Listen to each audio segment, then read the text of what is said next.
Buenas tardes amigos, una semana más vamos a tratar de daros 3 consejos sobre cómo mejorar vuestro trading. Hoy hablaremos sobre el análisis técnico. El primer consejo, vamos a hablar del sesgo predictivo. El análisis técnico, contrariamente a lo que muchas veces entendemos cuando empezamos a conocerlo y a estudiarlo, no consiste en predecir los precios. Al contrario, el análisis técnico es el estudio del precio versus el estudio del valor que nos ofrece el análisis fundamental. El análisis técnico, por otro lado, nos permite entender las pautas de formación del precio para intentar aplicar o implementar una estrategia de trading táctica sobre los patrones de precio. Por lo tanto, el primer consejo es olvidaros de la predicción. Un buen trader no es aquel que utiliza el análisis técnico para adivinar el futuro. Un buen trader es aquel que sabe gestionar los riesgos, sabe cortar las pérdidas y sabe incrementar las posiciones ganadoras cuando el movimiento del mercado es favorable. El análisis técnico es solamente una medida de análisis que tiene que tener un objetivo claro. No es la predicción, sino encontrar una hipótesis operativa con una probabilidad elevada de éxito. Nada más que eso. El análisis técnico, en cuanto a las acciones, muchas veces pensamos que los patrones chartistas, los indicadores, las medias móviles, son elementos de análisis muy buenos, ¿no? El segundo consejo, por lo tanto, vendría a contradecir un poco estos términos. Cuando estamos analizando empresas, acciones, el análisis técnico tiene un indicador muy bueno, que es el indicador de amplitud del mercado. El mercado es una gran sinfonía y cuando afina significa que todos los flujos monetarios o los flujos de capital tienen una buena sintonía con el mercado.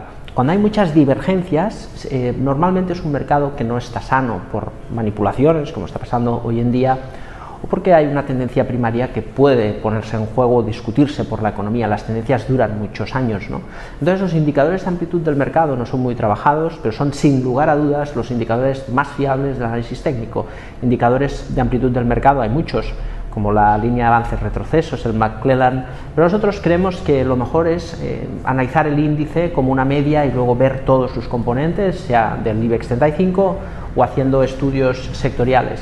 La amplitud es indiscutiblemente el mejor indicador de análisis técnico, puesto que nos permite tener una radiografía de la potencia del mercado. Mercados fuertes normalmente están acompañados por gran parte de los componentes de un índice o un sector alineados en la misma dirección que la tendencia. Cuando un índice es movido solo por un sector específico o por 4 o 5 compañías de muy alta capitalización, en ese momento vemos una divergencia entre las empresas más pequeñitas y las empresas más potentes del mercado, y esa divergencia nos muestra probablemente una debilidad del mercado que debemos de tener en consideración. Por lo tanto, antes que hacer un estudio y un análisis de pautas con el objetivo de adivinar el futuro, lo que tenemos que hacer es entender la salud del mercado con los indicadores de su amplitud. Una vez hemos corregido el sesgo predictivo y hemos aprendido a ver el mercado desde su amplitud, el tercer consejo parta obviamente por analizar la tendencia y sus patrones. Todos hemos leído patrones chartistas. Los indicadores de análisis técnico nos dan a veces una solución, nos dan una información un poco más afinada de lo que nos dice la tendencia, ¿no? De su momento, de su potencia, de su aceleración, de su fuerza. Por lo tanto, sería un complemento que a veces no es necesario ni su utilidad, francamente. Lo que sí es muy importante es analizar la tendencia en su formación de impulsos y correcciones, la tendencia en su proceso primario.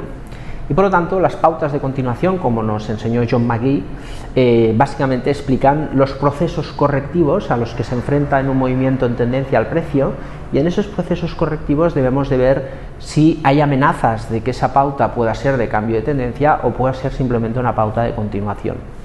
Por lo tanto, podemos decir que el estudio de la tendencia es aquel que evalúa la calidad de la tendencia en función de su amplitud o en función también de su calidad en el impulso y corrección, y que las pautas chartistas analizan básicamente los componentes correctivos del precio para saber en qué momento esa corrección, que a veces puede durar 3 años y a veces, como hemos visto actualmente en el IBEX, pues hasta 1 año y 1 mes, pues nos ofrece la posibilidad, ¿no?, de poder esperar y afinar un poco más nuestro trading táctico en función de la disposición en la que se mueve el mercado. En bolsa no predecimos los precios, Desafortunadamente tampoco podemos hacer dinero cada día, y en bolsa lo que tenemos que hacer es entender los movimientos del precio para intentar disponer un poco la estrategia a nuestro favor, o simplemente buscar empresas baratas y comprarlas y esperar a que el mercado entienda que hay una diferencia entre valor y precio. Por lo tanto, en este caso, análisis técnico estudia el precio, y como tal es muy importante entender los indicadores de amplitud, el sesgo predictivo, la calidad de la tendencia, para poder operar siempre alineando la estadística y las probabilidades a nuestro favor, y sobre todo evitando comprar en procesos de euforia, intentando siempre operar en procesos de contraataque o en contra del sentimiento a veces prioritario del mercado, que es cuando el precio entra en fases correctivas, y allá es donde nosotros, entendiendo bien la calidad de la tendencia, podemos aprovecharnos para proteger el capital y afinar un poco más en nuestro trading. Hasta aquí los consejos de esta semana. La próxima semana daremos 3 consejos más sobre cómo mejorar el trading. La próxima semana hablaremos de los indicadores técnicos.